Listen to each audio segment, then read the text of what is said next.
Um, okay, so we're going to be starting this morning with a session focusing on greening the space sector and exploring technology and policy solutions. So sustainability was a big theme yesterday, so going into a bit more detail on that and more generally around greening of the space sector to start off with this morning. And delighted to have our panel here with us. So welcome to the panel, and also welcome to Lois Mirau, who's a space sustainability expert and is going to be moderating the session. So Lois, welcome. Great to have you here, and I'll pass over to you.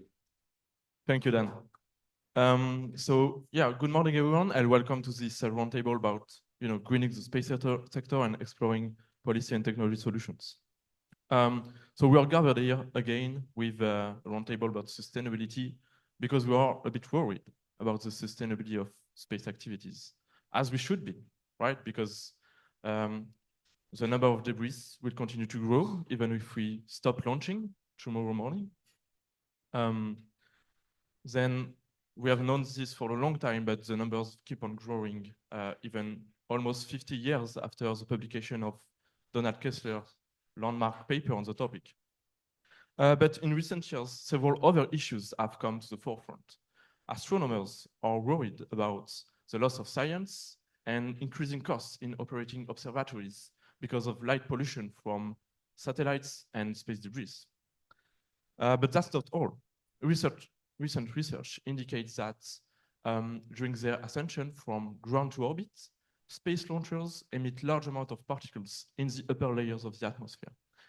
And there, they stay longer, so their impact on climate change and ozone depletion are amplified. Upon re-entry, spacecraft emit metallic particles in the uppermost layers of the atmosphere, and the consequences of that are still unknown. But top scientists expect negative impact on ozone and climate again. Over the life cycle of space missions, again, like any other industry, the space industry affects the terrestrial environment. And yet we only have a few quantifications of that. There is no really mitigation roadmap. For instance, we don't have a sectoral level decarbonization roadmap for the space sector. Yet these issues keep on growing because, well, the space sector is expanding at a fast pace.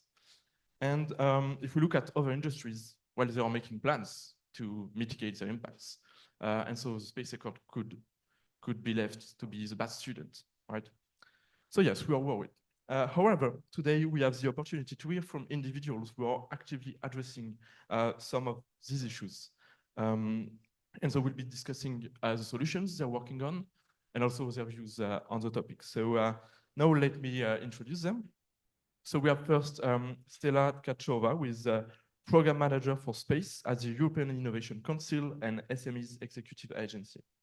Then we have Andrew Williams, who is the External Relations Officer at the European Space Observatory, European Southern Observatory, sorry. He's also policy lead at the International Astronomical Union at the Center for the Protection of the Dark and Quiet Sky from Satellite Constellation Influence. Then we have Christina Nikolaus, who is CEO and co-founder of Okapi Orbits.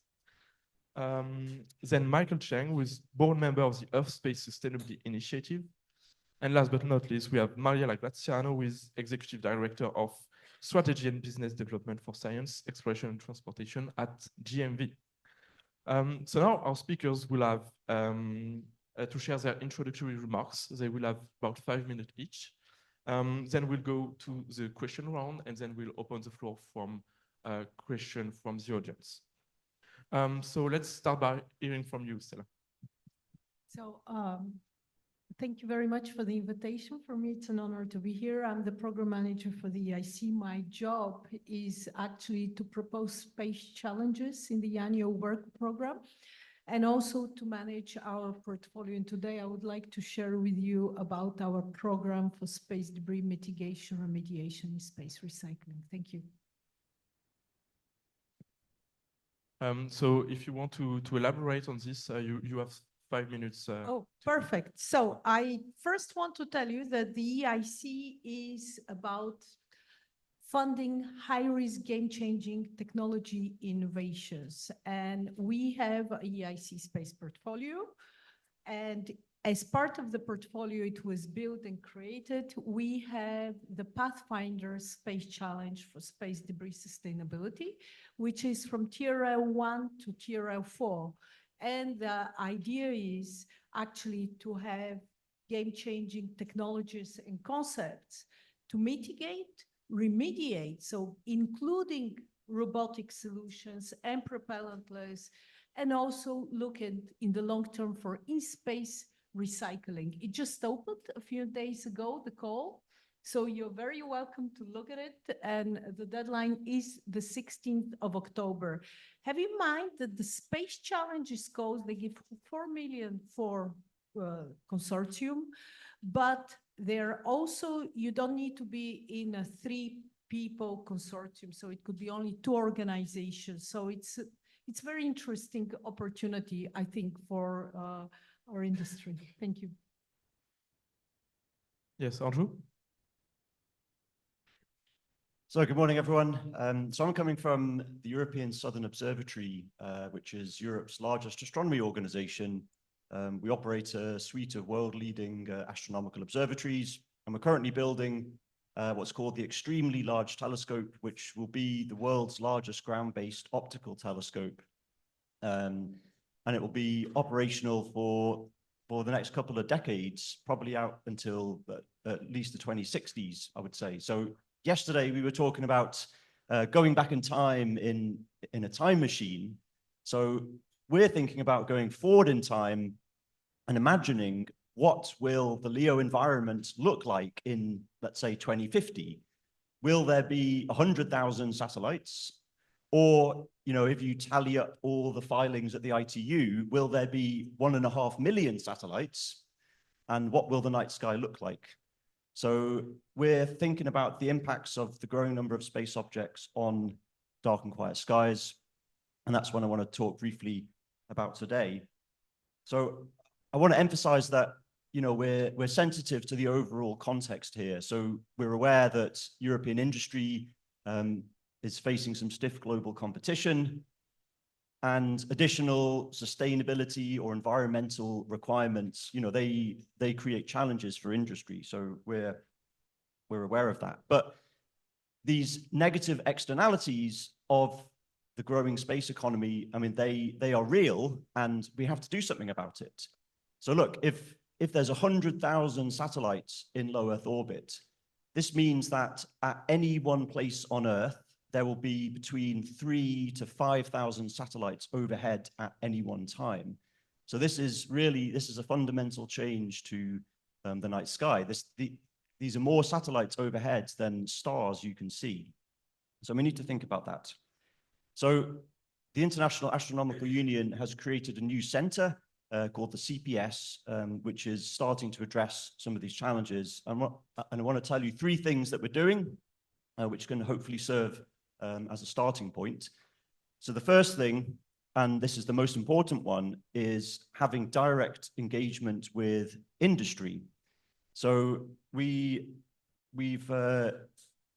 been thinking about mitigations and solutions to protect astronomy. So far, the leader here is probably SpaceX. So they've really come up with some interesting solutions, and, you know, I have to give credit to SpaceX for taking the lead here. But we need to do more. The second thing we're doing is talking directly to government and to the regulators, thinking about, okay, how can we introduce this concern in a careful and a sensible way into the space regulatory system. And again, the United States is leading here. So now operators, to get a license, they have to form an agreement with the National Science Foundation over the impacts on astronomy. So that's the first step. Now here in Europe, Dark and Quiet Skies has found its place in the ESO, the Zero Debris Charter, the EU Space Label Initiative, the Swiss Space Sustainability Rating, and the ESSI initiative, which Michael here is the board member of. And these are all voluntary efforts. So I think that we need to do more. And the third thing that I want to mention is we've taken this issue to the United Nations Committee on the Peaceful Uses of Outer Space. So as of next year, the committee will have a formal agenda item on dark and quiet skies, and this is going to be a fantastic way to raise global visibility of the subject. And many of the national delegations at this UN committee are now soliciting for contributions for industry and academia to participate in some of the working groups. So that's an opportunity. So what can we do here in Europe to conclude? So number one, industry, please don't wait. The IAU, so we have the center, we have an industry hub, and we have a collection of companies and operators that are talking to astronomers about solutions and mitigations. So right now, we only have 4 European companies, and the rest are all US. So please come and talk to us, come and join us. And the second point is, this is to the EU, the ESA, and the national policymakers. You know, we need help to work on these mitigations, to generate the collaboration between astronomers and industry. So we need the organizing and structuring and consolidating power of the space institutions in Europe. Things like funding streams, as Stella was just mentioning there. So these can be really helpful to kind of organize the community. And if we look at what's happened in the space debris world, there's a whole ecosystem now of people working on the problem together. We can recreate that for dark and quiet skies, albeit on a smaller scale. So let's go. Thank you. Thanks, Andrew. Would you like to go ahead, Christina? Yes, so thanks for having me here. I'm Christina Nikolaus, the CEO and co-founder of Okapi Orbits. We're in space traffic management company, started off in 2018. So we were one of the first batch of commercial startups entering the STM field. Of course, there were companies there like GMV. And our mission is to preserve the space infrastructure and finding a way how to use it efficiently without sacrificing economic benefit for the sustainability sake.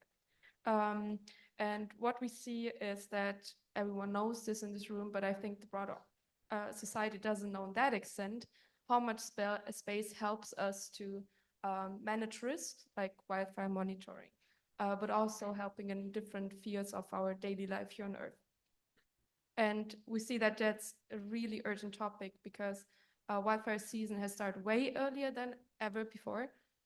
We have huge wildfires in California. We have wildfires again in Greece starting in June. So that's a really huge topic to solve where space can help us. And the industry, I as a founder, I don't want to wait. And what I feel is the space race is on. We're talking about a huge amount of constellations and satellites being launched. We also see a race for funding. We see a race for talent. And we also see a race for technological improvements. And I think we're in a good position to make this work. But we also have to face that we're racing against the clock, and we cannot race for any cost, because we have to keep in mind that we need to keep space sustainable and useful for the next future and for the next satellites to come and solving our problems here on Earth. And I think from my perspective, we need to see the space as a complex ecosystem, which gets more complex over time with all the satellites and the space debris we face, and start thinking space missions in a whole life cycle. And what I think from the life cycle perspective, we have 4 pillars. So before you even launch, you have to think about how you're going to operate. The second one is, if you're in orbit, how do you manage your assets? Then the third point, how do you coordinate and interact with this huge amount of other players, which maybe even not be friendly, also European or Western world operators. And the third point is, of course, the re-entry and deorbiting.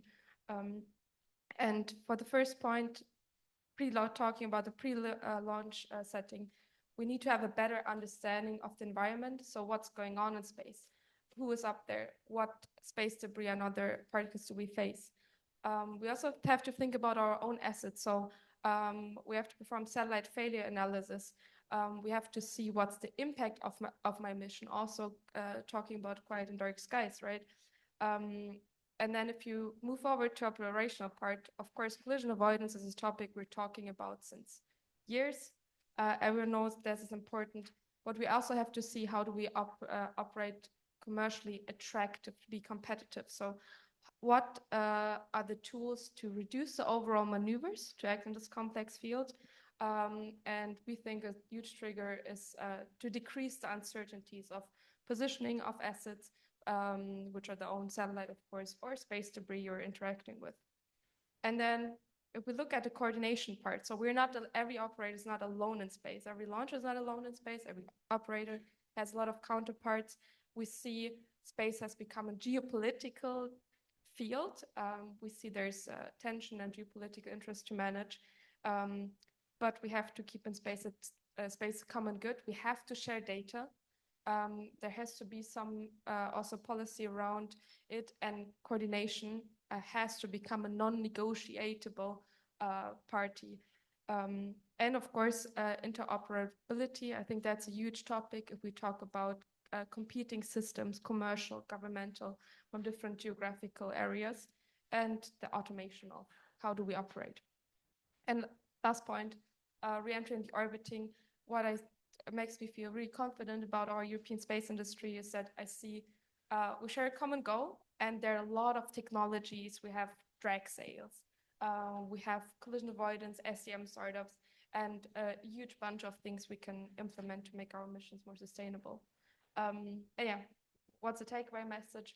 I think space is getting complex. We have to face it's getting a lot more complexer, and we need a combination of policy and technology to manage the complexity and build successful companies and use cases.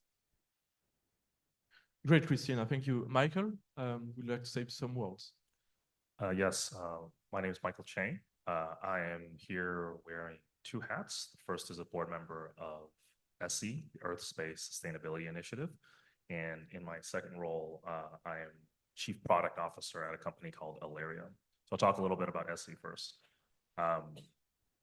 ESSI's focus is on improving life in space and on Earth for all generations through the creation and the promotion of sustainable technologies. Just like we see space very similar to the construction and the building of every other large distributed exercise and endeavor on the planet, right? The creation of electrical grids, the creation of natural gas pipelines, air traffic control systems, all of these big projects, big large-scale industrial projects were characterized in the beginning by a large vertical integrator that made a lot of CapEx investments in specific areas, right? That drove a lot of innovation. But at some point in time, the good that did sort of there's always a break point where that good starts to outweigh the bad associated with monopolistic practices, the lack of effective choice and competition. And that's where sustainability and standardization and interoperability comes in. And so ESSI is very much focused on interoperability as a mechanism to create sustainable use of space, right? And to level the playing field. Interoperability is a very difficult challenge because interoperability requires agreeing on specific standards where people will make less money.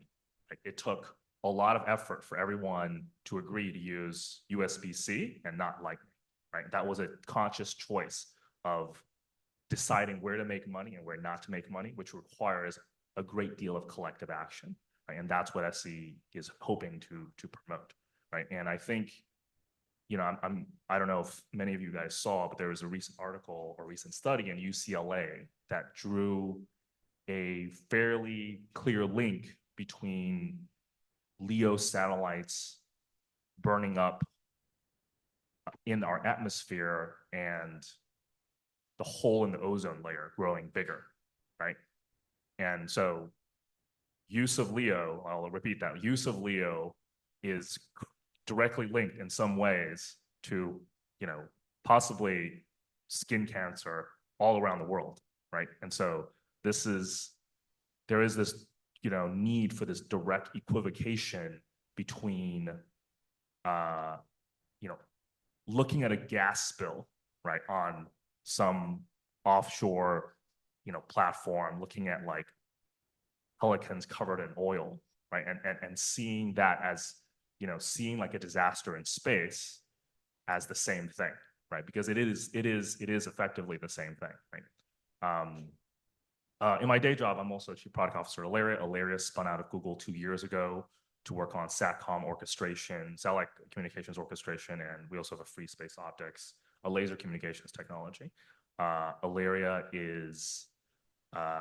works very closely with the Defense Innovation Unit. We are powering Telesat's next generation Lightspeed constellation, working with Intelsat, and of course, a lot of large European primes.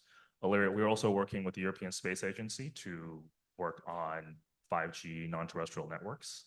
Alaria represents a kind of a unique company where yesterday we heard a lot about how like the European space market could be, I heard some speakers talk about what they perceive as some of the limitations of the European space market.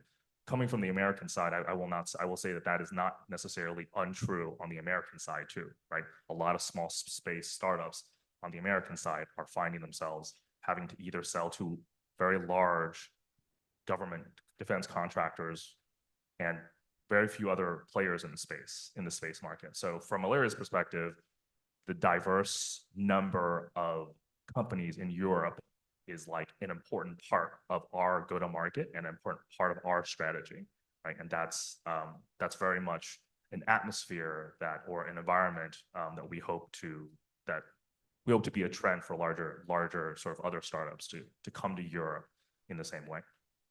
Thank you.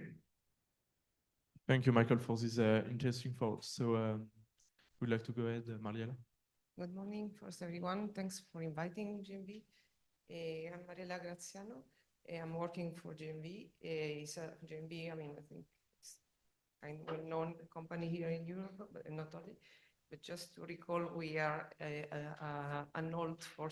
we are a 40 years old new space company. We just made our birthday party 1 week ago. Very, very interesting, very nice event. Very active from the very beginning in the area of space debris, both on ground and on board. Supporting the Commission, ESA, again, from the very beginning in all the pillars that are part of the space debris, or the, let's say, cleaning space in general. So in observation, in mitigation, and in remediation. Said this before entering, I think, yesterday we've been talking about many concepts, and sometimes I get the impression that we have an abstract way of looking at things. So nice and interesting concept, and I would like to stress on some of them, and before entering in the same more technical things, and also because I think it's important. So yesterday we've been talking about sustainability, competitiveness, sovereignty, security, autonomy, resilience. So many interesting concepts. For me, it's always, as an engineer, I think that we need to formulate the problem. Otherwise, we cannot solve the problem. Very basic. So first, why we do that?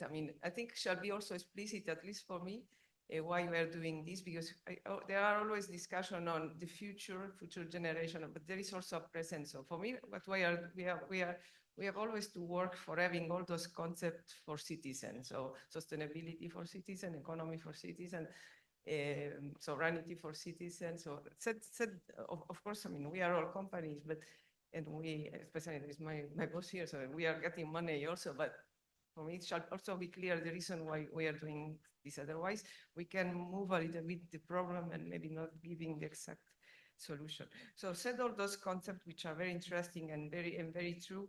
I think we have also to introduce by some of them, some aspects. So all those concepts, from my point of view, and then they go, it's not only political, they go then to be technical, needs a consensus in general. Some concepts have been introduced already by Michael, because consensus shall be a consensus on standards, consensus on the way we do things, And how is possible a consensus in this area, which is very, very complex, only if all the actors are there.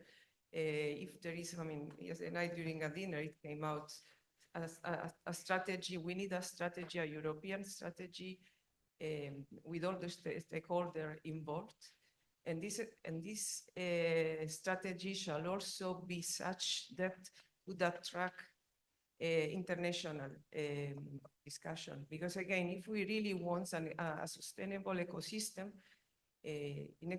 by definition of an ecosystem, there are many entities within an ecosystem. So we have to try the way of generating a kind of win-win solution for the member states, from the national interest, from the industries, from the research. And again, at least in my case, having in mind that we are doing certain things for the present of the citizen, and then for the future, among others, I'm very much interested also in the future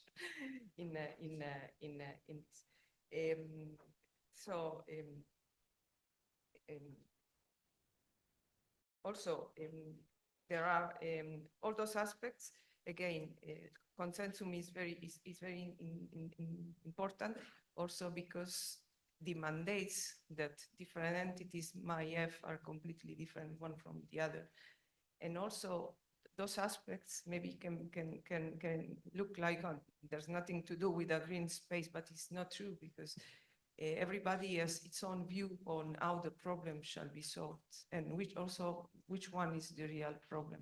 Then within the discussion, we will go in more in technical discussion. But again, I think there are certain aspects that shall be added on the top of the problem, so we can really know why, and when we are doing and putting in place certain action.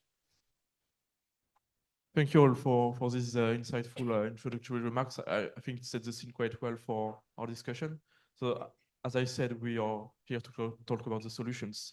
So the first question is this one. So as we look ahead to the next 10 years, what do you believe will be the most impactful technological solutions or policy measures that will address space sustainability in your area of expertise? And so in answering, if you could also mention what are the current limitations and obstacles to these solutions, it would be great. So Stella, you mentioned a technology portfolio for space sustainability. So you surely have a wide range of ideas of what could be the best solutions and current obstacles to lift.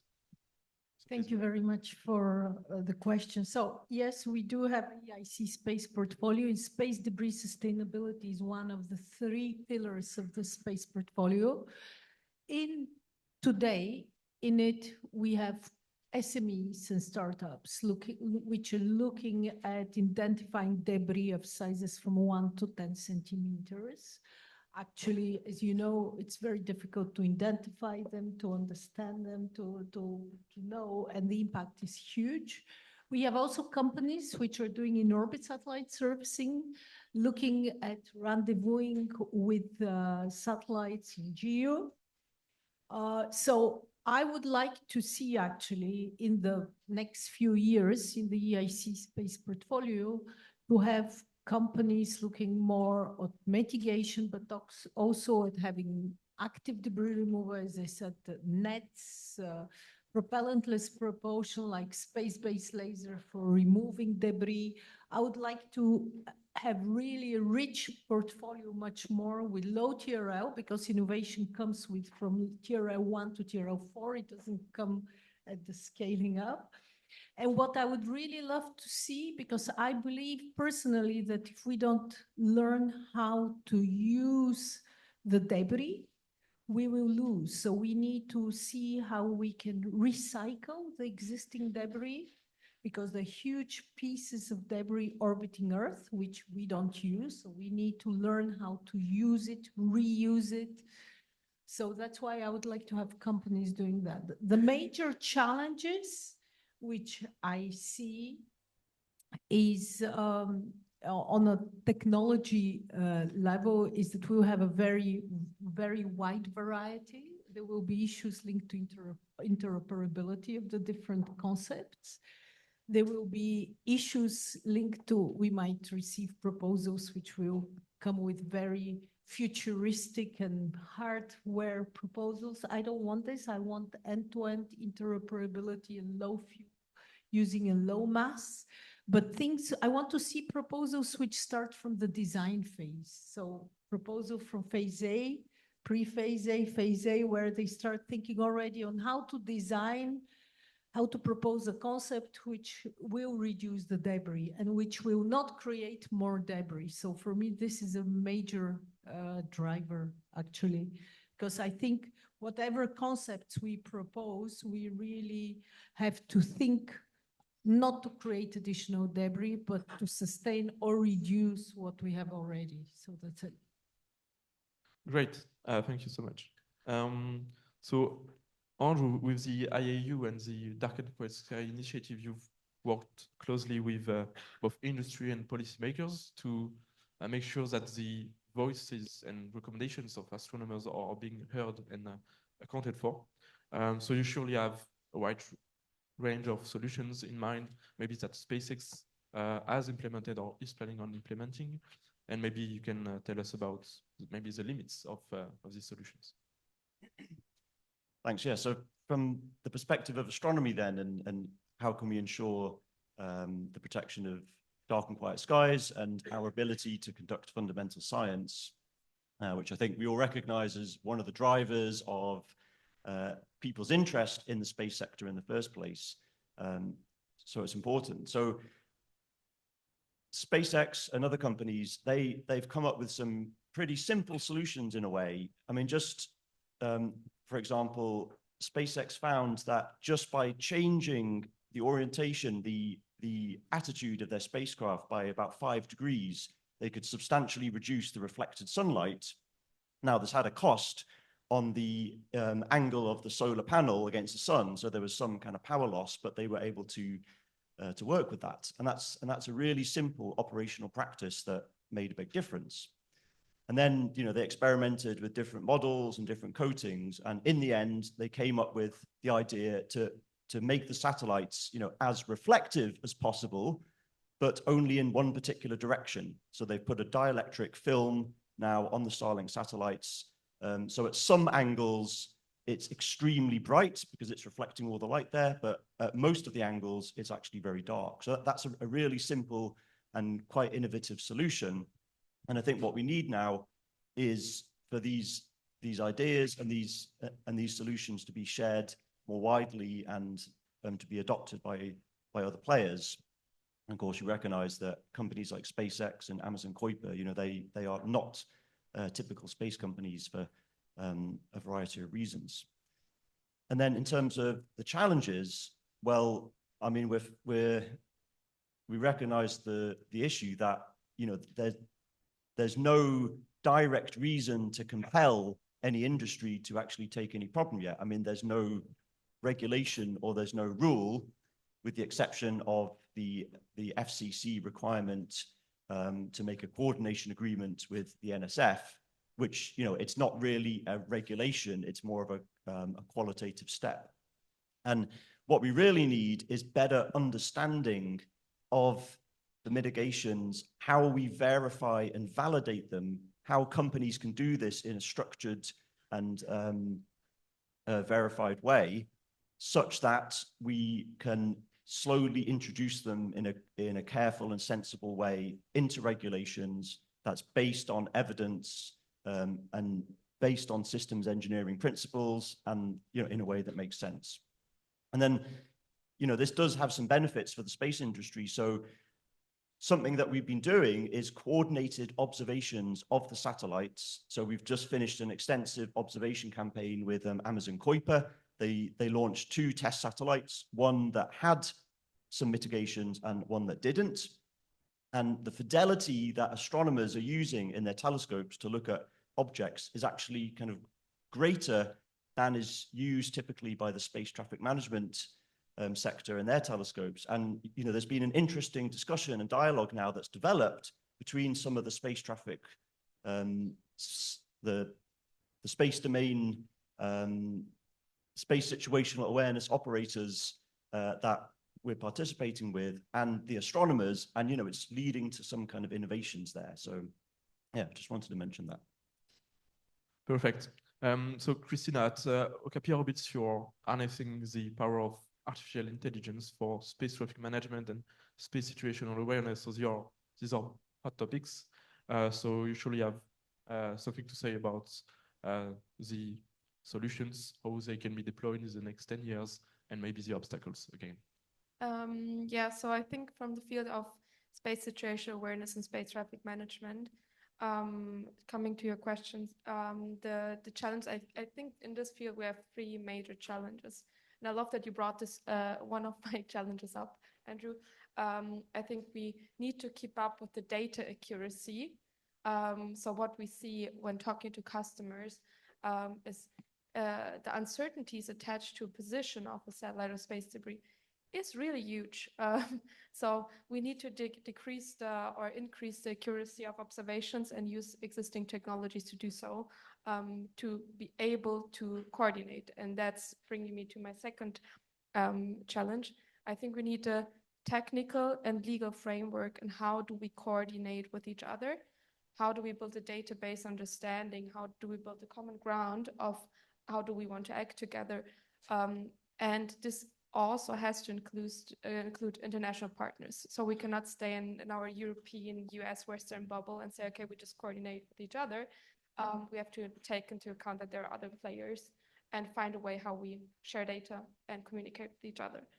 And the third point, maybe a bit in Stella's direction, I think we really need to push in-orbit servicing and active debris removal, pushing the technology readiness level, but also making sure we know how to finance this. Every time I'm talking to non-space people, they're like, oh, okay, you're there to proactively see that no collision happens, but what's happening with all these things up there? Are there not concepts? And they are, but we need to find ways how to finance this and to also clean up and not being only proactive. Great. So yeah, Michael, at the ESSI, you have looked in depth at a wide range of solutions for space sustainability. So can you tell us more about this? Yeah, so everything from launch, from design, launch, debris management, in-orbit operations, all the way to end of life and disposal, all of those require us to define what does good mean, right? That's what standards are. What does good look like, right? And so, we hope it doesn't take 10 years, but we hope that in the next few years, we can come to alignment. Well, as mentioned earlier, just from the perspective of not getting skin cancer, of like understanding what it means to not burn up on reentry as a default, right? Things should not burn up on reentry as a default. And what that means, last night at dinner, someone mentioned like cap and trade, right? Like burning up something in the atmosphere might be subject to something like cap and trade. I've heard some European operators mention that there should be a cap on tonnage of launches into space, right? That seems overbroad to me, right? Because it doesn't take into account all of the little sort of, idiosyncrasies of how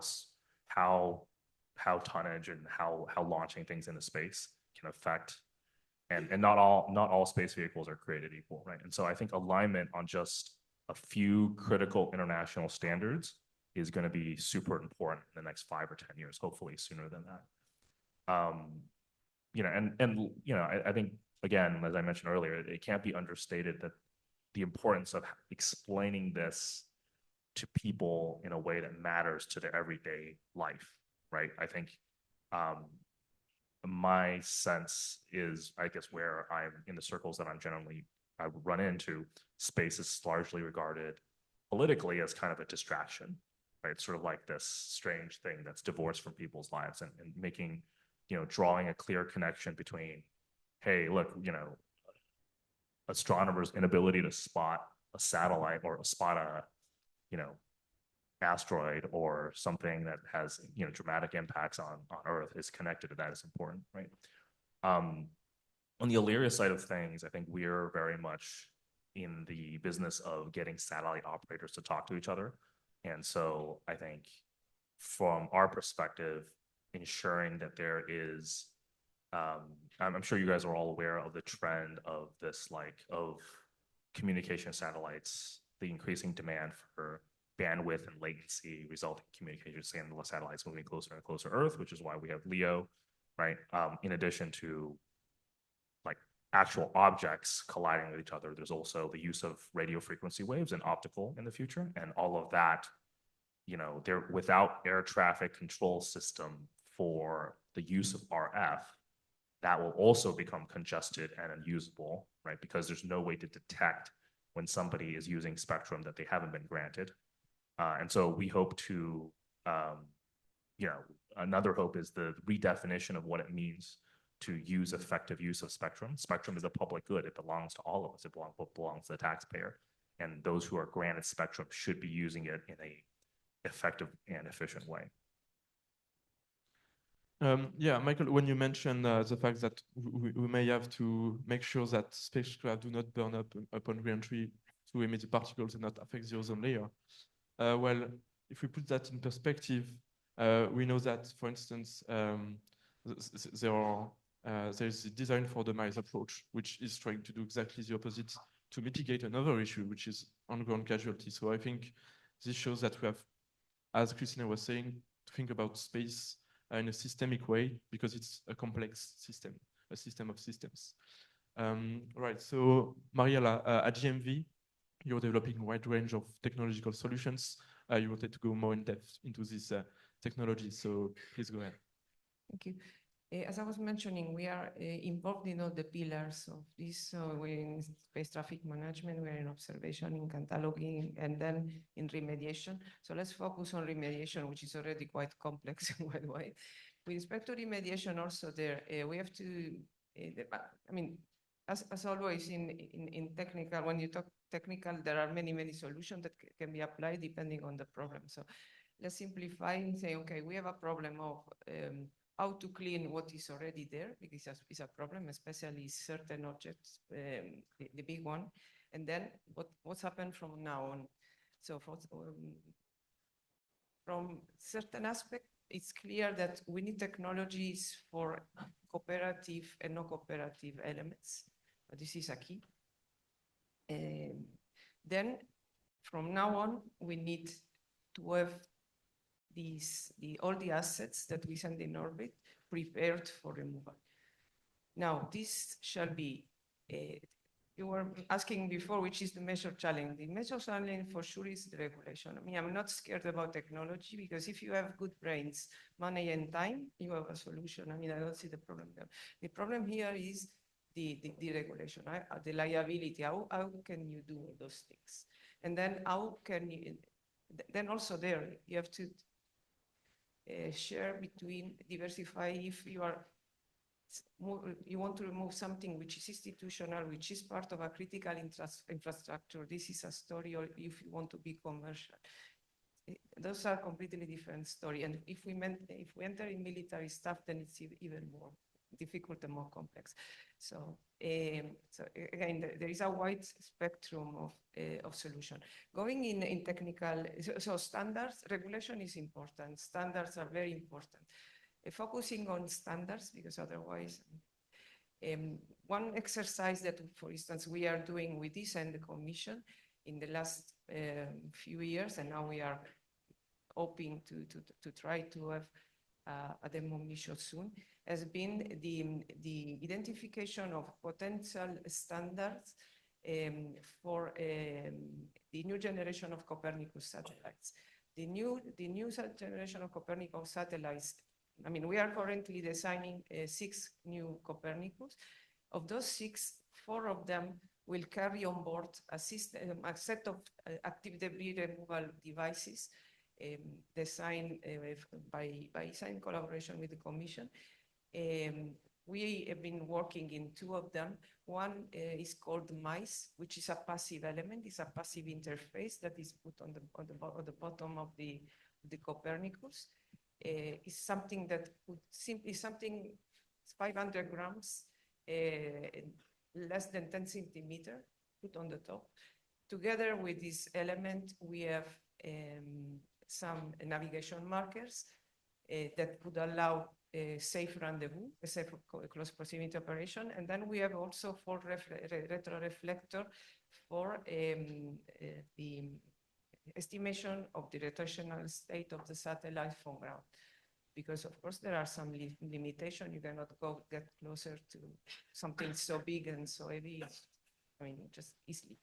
So we have those technology, and now, as I was mentioning to you, the 4/6 new generation of Copernicus are going to fly with this element.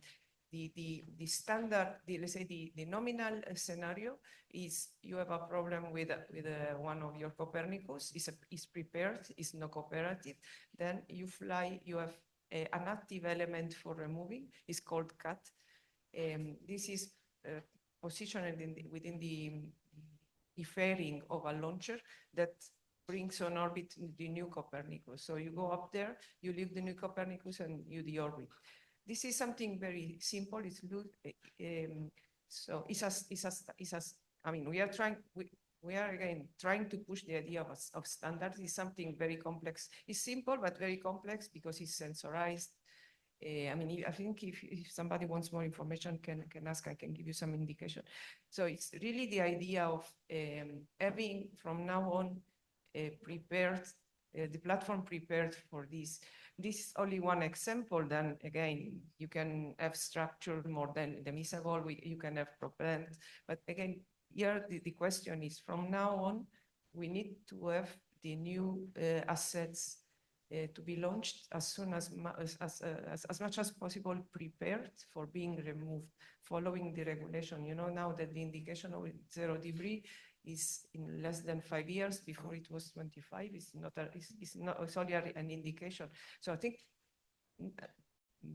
let's say, decision needs to be taken in line. I mean, decision such that will not affect too much the business also, because I mean, at the end, but having clear that if we want a sustainable space, we need to regulate and we need to have the assets prepared. Thanks. I would like to ask you a quick question before we move and open the floor to the audience.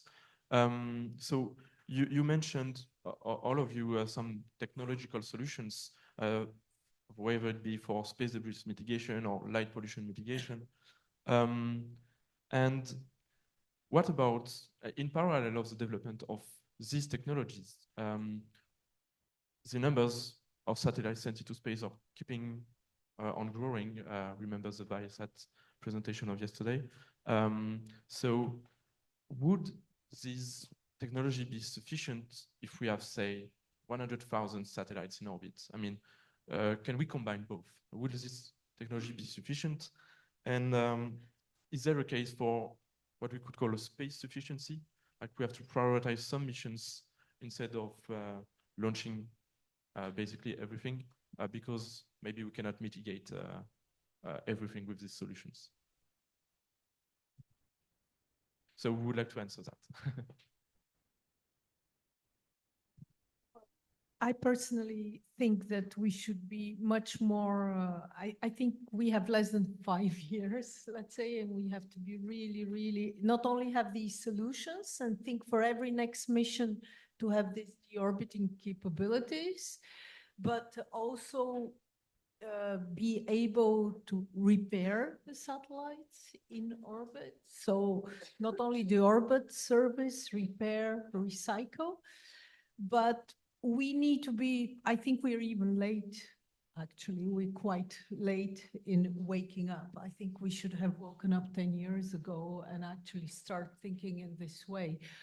The problem is with developing the orbiting solution is there is always who's going to pay for that. That is the market. So the sustainability, the commercial market sustainability. So that's why I think in-orbit satellite servicing will push a little bit the technology maturation because there is a bigger business case there. And it's not only the market and having the commercial customers, but also the standards. So it's a very complex environment, but if we don't act already, and I'm very glad to hear that there is already ideas for Copernicus. So I think, I'm very glad also to see company. I mean, we are all discussing this issue and acting on it. So I'm glad that everyone is taking consideration and making a change. So acting fast. So maybe I can jump in the time machine again and just go forwards maybe a decade or 2 decades and just imagine that, okay, we now have International Space Traffic Management Organization that's somewhat analogous to the current ICAO. There is a global standard for data sharing at the minimum level between countries about space objects, and it's interoperable. And in parallel, there's also a financing mechanism whereby operators and companies are somehow kind of pooling together funding to fund the deorbiting and the recycling and the things that we need for a circular space economy. So I think that's what we need. It's very easy to say, but I see hints here and there at the international level that ideas like this are starting.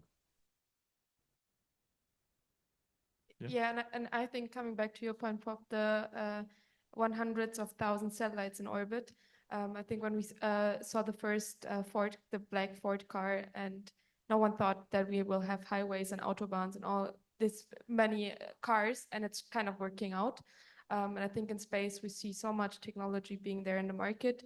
And we have a lot of good hints, and I think we can make it work. And because you brought the topic of finance up, being a venture-backed startup, we see that there's the willingness, there are commercial use cases, there's private capital going into the space markets. If we combine this in a clever way, that's easy to say, of course, with government co-funding, we have NATO Innovation Fund, which is like, I think, a really, really good thing. We have EAC, who can co-finance and make the investment to space even more attractive, attract more markets, and then also enable in-orbit servicing, active debris removal, all those things which will help us to make space greener. Yeah, I agree with everything. I think I'll just add that I think on the SC side of things, we're seeing a lot of engagement from insurance, right? LEO's likely to be uninsurable in the near term, and insurers want to sort of are very vested in the idea of standards as a mechanism to create like a sustainable, sustainable and basically viable launch project financing, right? And so that's definitely a in Europe where there may not be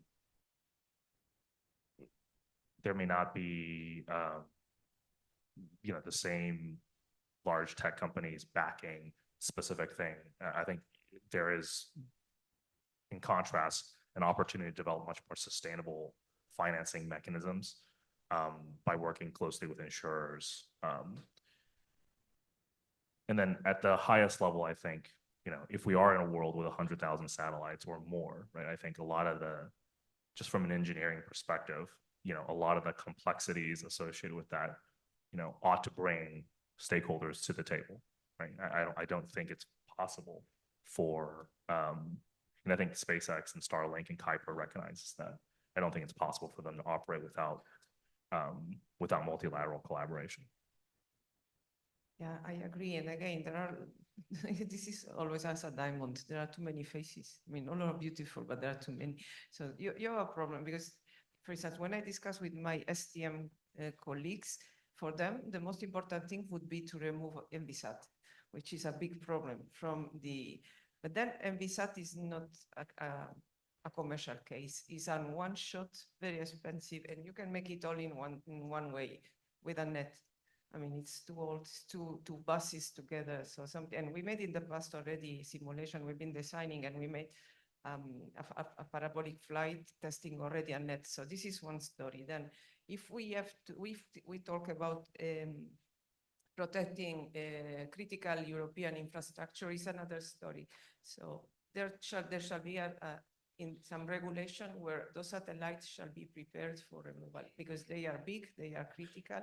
and they need certain treatment. Then there is the commercial. The commercial, where is the most of the problem? Because, I mean, at the end, we are focusing on only on satellites. You know, there are satellites, but you know, active today, there are in the order of 12,000 satellites. The problem here is that there are millions of small debris, and those are big problems, because the problem here are the collision, because big elements prepared can be removed. The problem is how to protect those.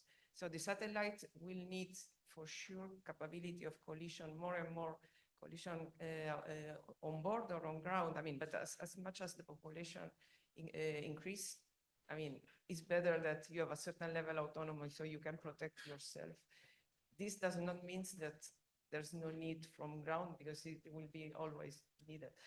And then from the commercial point of view, I think there is really need an international regulation, because otherwise, I mean, Europe can make the best law in the world, but if they are not spread around the world, the only effect we have is less competitiveness in our continent.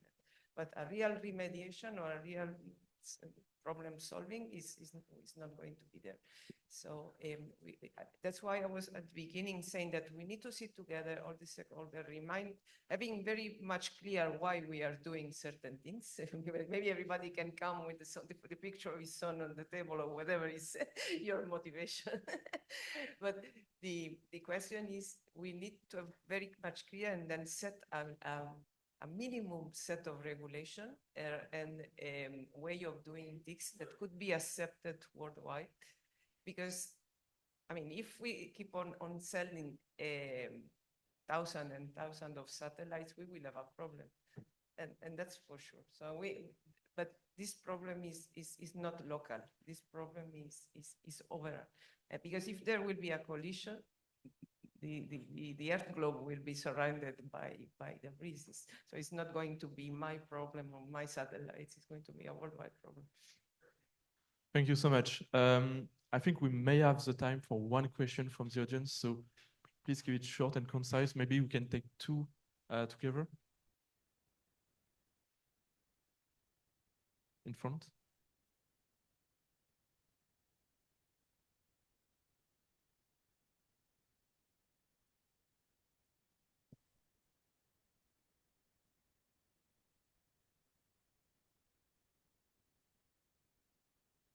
Thank you. I'll be very quick.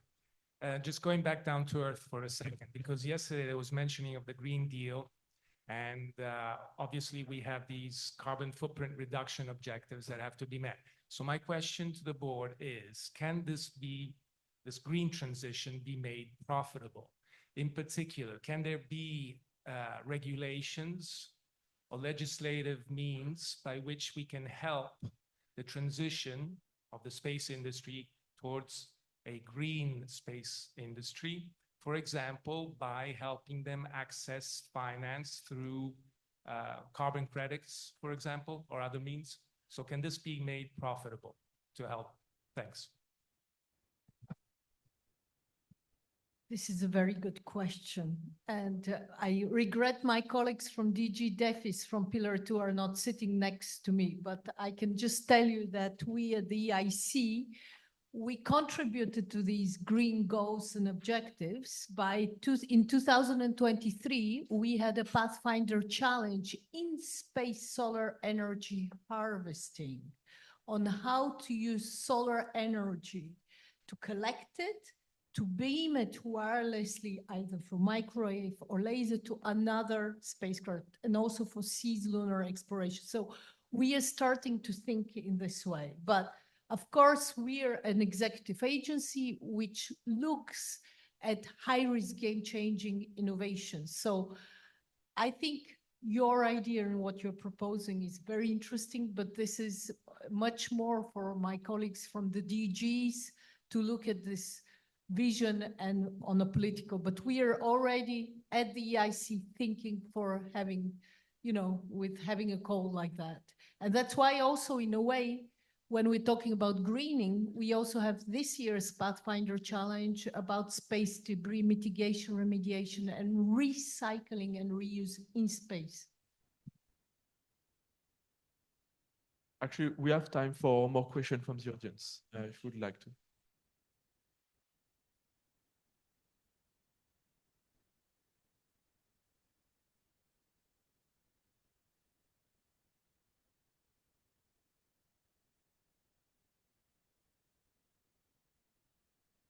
Thank you very much for this very nice discussion.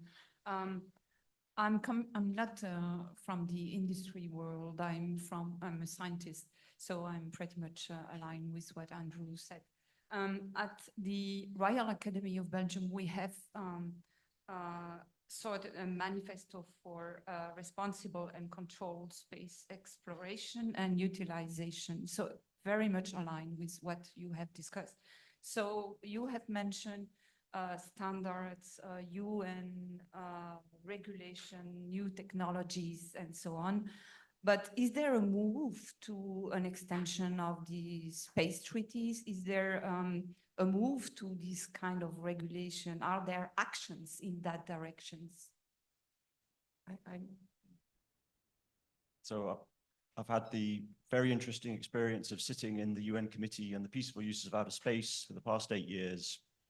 And I think that the current phase is that we're not in a treaty-making phase of international existence at the moment, just because of the geopolitical situation. I think the new phase that we're entering is in the national lawmaking phase. So countries, as they're trying to develop their space economies and grow the space sector, they're realizing that they need to actually control, but also enable and fund the sector. So this is leading to a growth in the number of space agencies and national space laws. So this is actually promising. There's a really great window of opportunity now, as we're having this sustainability discussion, to be influencing and helping all these countries that are developing new space laws. And this is actually what the UN Office of Outer Space Affairs are doing. I'm sure Artie Holler mainly would have mentioned this yesterday, that they're going around the different countries and kind of sharing best practices on some of these things. But will we see a new sustainability space treaty? I mean, I don't think so in the next decade or so, at least, sadly. Thank you for the question.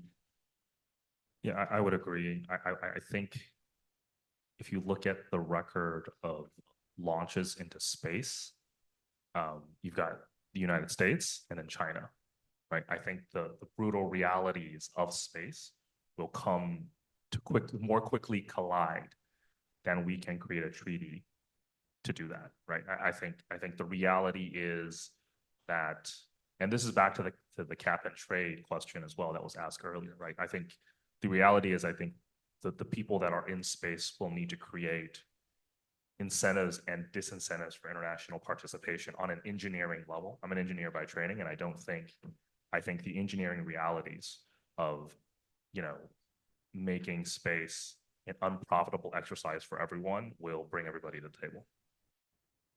I think the space treaty will probably be based on that eventually, but the international norms will form first based out of engineering realities.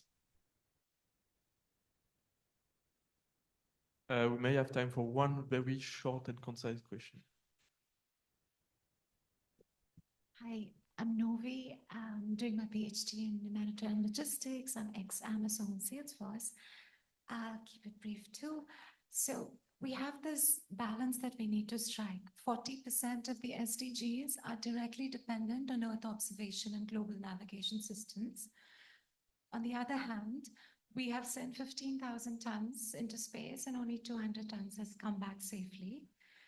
With Earth observation, just give me a minute to make my point. With Earth observation, yesterday we learned about how it helps agriculture, but we've seen success stories with WWF where they were able to save mangroves simply because mangroves hold about 80% of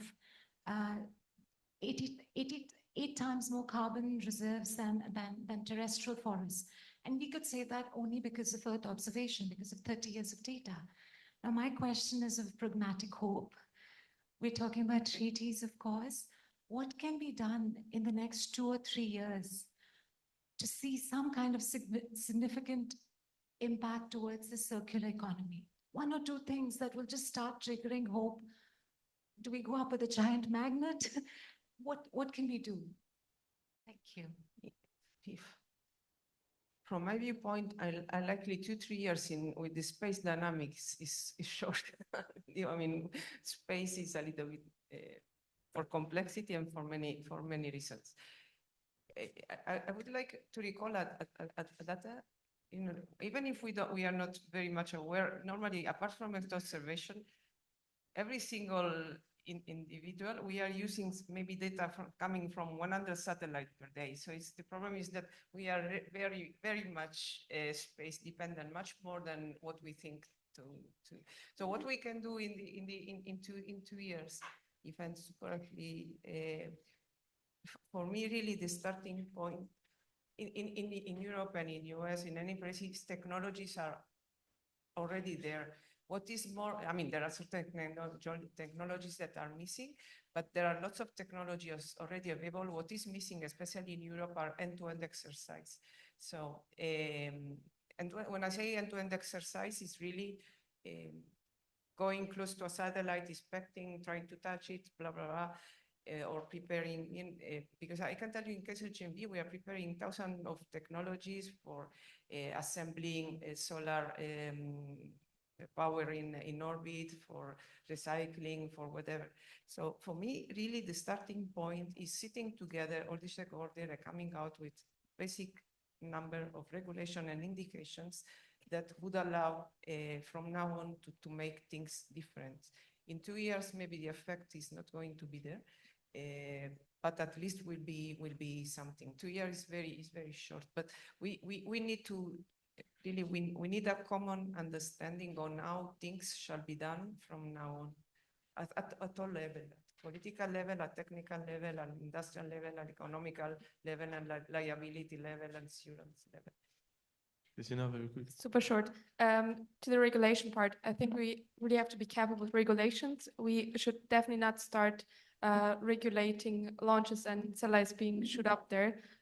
We should foster a common consensus. How do we act in orbit? So what's green, and should incentivize mature players doing this and support the new demo missions, the new players entering the market by financial support or consultancy support or flexible regulations to meet those things, not in 2 years, but maybe in 5 years. So we are arriving at the end of this session. Thank you very much to the speakers for their insightful contributions. I think we can give them a round of applause.